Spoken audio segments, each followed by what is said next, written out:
మధ్యప్రదేశ్లో ఒక మంత్రి మొన్ననే నోటి దూలతో చేసిన వ్యాఖ్యలు, ఎవరైతే సైనికాధికారిని కురేషి మీదన ఆవిడతోనే చేయించాడు అంటే వాళ్ళ మతం వాళ్ళతోనే చేయించాడు లాంటి వ్యాఖ్యలు చేయడంతో హైకోర్టు కేసు నమోదు చేయమంటాం. హైకోర్టు దాని మీద స్టే కోసం అని చెప్పి సుప్రీంకోర్టుకు వెళ్తే సుప్రీంకోర్టు ఆగ్రహం వ్యక్తం చేసి ఆయన క్షమాపణ చెప్పమంటాం. తను క్షమాపణ చెప్పడం చూసాం.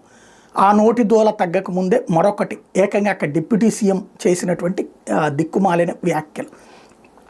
ఖచ్చితంగా భారతదేశం పాకిస్తాన్ మీద గెలిచింది, ప్రతి ఒక్కళ్ళు సంబరం చేసుకుంటున్నారు. అదే సందర్భంలో ఏడ్చే ఏడుపుగాళ్ళు ఉంటారు. కానీ దాన్ని ఈ నోటి తుత్తరగాళ్లతో ఆ గెలుపు ప్రశాంతతని కూడా లేకుండా చేస్తున్నారు. ఏంటి ఈయన గారు ఆగిన వాగుడు అంటే ఇది సైన్యము దేశము మోడీ ముందు కాళ్ళ ముందు ప్రణమిల్లాలి అన్నటువంటి పాయింట్. అయితే అది పెద్ద ఎత్తున విమర్శలు వచ్చి కాంగ్రెస్ పార్టీ ఆయన దిష్టి బొమ్మలు తగలబెట్టేటప్పటికి అబ్బెబ్బే నేను అట్లా లేదు వక్రీకరిస్తున్నారు అని చెప్తున్నాడు.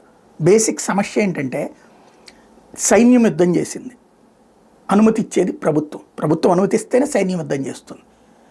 బట్ సైన్యమే గెలిపిస్తుంది, సైన్యమే సాధిస్తుంది.